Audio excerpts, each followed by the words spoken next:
As some of you know, the 4th of July, 2024, I saw something in the skies that I couldn't explain. Thought it was an alien, a UFO, a UAP spaceship, whatever you want to call it, but sent me down a rabbit hole. I started thinking that maybe what I saw was the shadow of a geometric pattern blipping into reality for a second, some sort of tesseract or geometric shape, or maybe a black cube. Having this experience and making this video about it sent me down a crazy rabbit hole. The deeper I got into this world, I learned that there was actually quite a bit of history around the idea of seeing a black cube in the sky. Through user-submitted comments, this led me to create this video about the occult scientist Jack Parsons, who basically invented NASA. He very much believed seeing geometric shapes inside of our reality was a real phenomena that actually happens. He was an occultist, he was a scientist, and he spent his nights trying to break through the portal of time with the black cube. He was obsessed with the tesseract, which is what I believed I saw during that UAP sighting. Hey there, folks, and welcome back to another episode of The Evening Goose. Once again, I am your host, Andrew Ginsberg. I'm a former tech employee turned stand-up comedian, and now I seem to be spending all my time diving into the latest and greatest stories in AI, technology, space, aliens, the occult,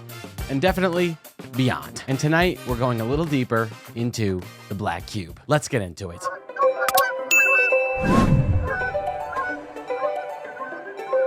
Now that I've opened the door of the black cube, I can't but help but see it everywhere. In religion, in mysticism, in corporations, in UAP reports, and now even in deep space. After last week's 2025 UAP disclosure hearing, where there was reporting of seeing a red cube in the sky, it just got me thinking, maybe the cube is the key to all of this. The cube has haunted humanity for thousands of years. In Roman mythology, Saturn was the god of time, death, and cycles. His festival, Saturnalia, which also, great name for a party, flipped society upside down only so it could be reset again. During this festival, the cube became a symbol of that prison of time. Rigid, heavy, 3D, inescapable. At the center of Mecca stands the Kaaba. Of course, a massive black cube circled by millions of pilgrims every year. To Muslims, it's sacred unity. To symbolists, it is striking to realize that one of humanity's most revered sites is literally a cube. In Jewish mysticism, numbers and geometry are divine. The cube represents creation organized, the hidden skeleton of reality. And in biblical lore, Marduk, also a great name for a band, was the god of sacrifice, often linked to Saturn. If Saturn's cube is the prison, Moloch is the consuming fire inside of it, the darkest form of power. And in modern times, the cube really hasn't gone anywhere. Lots of big evil corporations still rep the cube. BlackRock, for example, the world's largest asset manager, holding trillions. People call it Saturn's bank. Intelligence firms, like one called Black Cube, which is a private spy agency used by oligarchs and politicians. And of course, you can see cubes all over cities. I love to go to Astor Place and spin the black cube around. Just kidding, but it does bug me out. And there's also cubes in places like Berlin and Melbourne. Conspiracy theorists and crackheads on the internet argue that this isn't a coincidence, that the cube is a constant reminder of who controls the cycles. Dead, work, mortality, the big three. In their view, the old Saturn worship never really died. It just put on a suit and moved into skyscrapers. I love the idea that corporations just kind of do this like in a tongue-in-cheek way, like they actually are obsessed with this kind of craziness around the black cube, but they act like they're not. Like the black cube in front of Astor Place, you can always see kids spinning it around in circles because it spins and just having fun and laughing, and it's like, this is an homage to the prison of reality. I like that.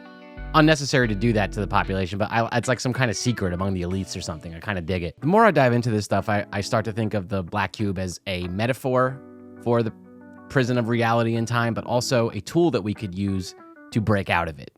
So it's like real and it's not real.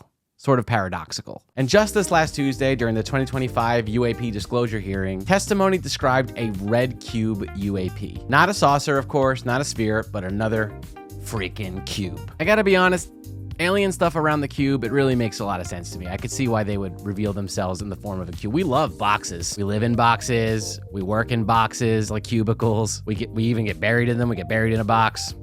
So easy for us to understand. As I've mentioned before, Carl Jung said that archetypes are symbols wired into the collective unconscious. It could have been the manifestation of the Saturn cube bleeding into reality. It might be the phenomenon using symbols we're already pre-wired to understand. Or maybe it's something even deeper, the archetype itself. So how does this all connect? Jack Parsons believed the cube was a doorway out of Saturn's prison of time. Ancient cultures made the cube holy. Corporations and elites still surround themselves with cubes, symbols of control. The US government just heard testimony about folks seeing a red cube in the sky. The cube seems to be following us. From myth to ritual to Wall Street to congressional hearings, This thing is everywhere, including an interstellar void. Maybe it's coincidence.